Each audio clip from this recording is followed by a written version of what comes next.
নমস্কার বন্ধুরা, তোমাদের সবাইকে স্বাগত জানাচ্ছি ঝটপট বাংলা ইউটিউব চ্যানেলের আরও নতুন ভিডিওতে। রান্নার গ্যাস নিয়ে উঠে এলো বড় খবর। বাজেটের ঘোষণায় খুশি মধ্যবিত্তরা। এই নিয়ে বিস্তারিত আলোচনা করবো এই ভিডিওতে। ভিডিওটি সম্পূর্ণ টানা দেখবেন এবং যারা চ্যানেল নতুন আসছেন অবশ্যই চ্যানেলকে সাবস্ক্রাইব করে পাশে থাকা বেল আইকন দেবেন, অপশনে ক্লিক করে দেবেন, কারণ আমাদের চ্যানেলে যখন নতুন আপডেট আসবে সর্বপ্রথম নোটিফিকেশন আপনার কাছে চলে যাবে। বাজেটের সময় মধ্যেই গ্যাস সিলিন্ডার নিয়ে সুখবর দিল কেন্দ্র সরকার। রান্নার গ্যাস সিলিন্ডার নিয়ে এবার চিন্তার দিন শেষ দেশবাসীর। আগের মতো আর মানুষ উঠোনে কাঠকয়লা পুড়িয়ে রান্না করে না। বর্তমানে প্রায় বেশিরভাগ গৃহস্থ বাড়িতে রান্নার গ্যাস সিলিন্ডার ব্যবহার করেন মানুষ। তবে সরকার রান্নার গ্যাসে এখন এলপিজি ইকেওয়াইসি করতে বলেছে। আর এই নিয়ে চিন্তা শেষ নেই মানুষদের।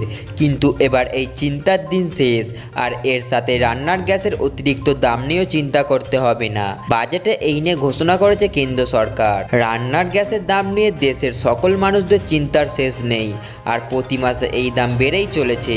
আর এই দাম বৃদ্ধির ফলে সকলের সংসারের বাজেট বিগড়ে যায়। বেশ কয়েক মাস ধরেই কেন্দ্র দেশের মানুষদের রান্নার গ্যাসে এলপিজি ইকেওয়াইসি করার জন্য বলেছেন, আর এই কাজ করা বাধ্যতামূলক।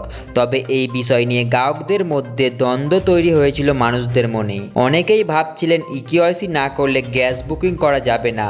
ইকেওয়াইসি করার শেষ দিন নিয়ে অনেকের মনে সংশয় দেখা দিয়েছিল, আর এই সংশয় মানুষদের মন থেকে দূর করার জন্য এই বিষয় নিয়ে বক্তব্য রেখেছেন কেন্দ্রীয় পেট্রোলিয়াম ও প্রাকৃতিক গ্যাস মন্ত্রী হরিপদ সিং পুরী। কেন্দ্রীয় পেট্রোলিয়াম ও প্রাকৃতিক গ্যাস মন্ত্রী হরিপদ সিং পুরীর বক্তব্যই বোঝা গিয়েছে এলপিজি গ্যাস ইকেওয়াইসি করার ক্ষেত্রে এখন চিন্তা রয়েছে মানুষের মনে। তিনি বলেছেন, এখনো পর্যন্ত গ্যাসের ইকেওয়াইসি করার জন্য কোনো শেষ তারিখ ঘোষণা করা হয়নি। তবে তিনি জানিয়েছেন, বাণিজ্যিক সিলিন্ডারের জালিয়াতি বুকিং বন্ধ করার জন্য ও জাল যেসব গ্রাহক আছে তাদের অ্যাকাউন্ট বন্ধ করার জন্য ইকেওয়াইসি চালু করেছে কেন্দ্রীয় সরকার। যারা এখন কেওয়াইসি করেননি তারা নিজের সংস্থার অ্যাপের মাধ্যমে কেওয়াইসি করে নিতে পারেন।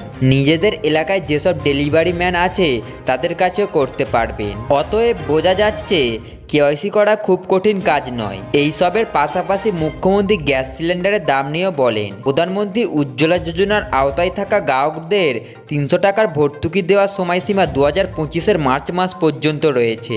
আবার যারা এই উজ্জ্বলা যোজনার অধীনে নেই সাধারণ গ্রাহক, তাদেরও সরকারের তরফ থেকে অনেক ভর্তুকি দেওয়া হবে।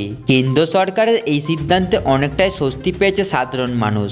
আর এবার দেখার অপেক্ষা যে আগামী মাসে রান্নার গ্যাসের দামে কোন ধরনের স্বস্তির খবর দেওয়া হয় কিনা। বন্ধুরা, এই বিষয়ে আপনাদের কি মতামত অবশ্যই কমেন্ট বক্সে কমেন্ট করে জানাবেন। ভিডিওটি ভালো লাগলে অবশ্যই লাইক করে চ্যানেলকে সাবস্ক্রাইব করে দেবেন। দেখা হচ্ছে পরের ভিডিওতে।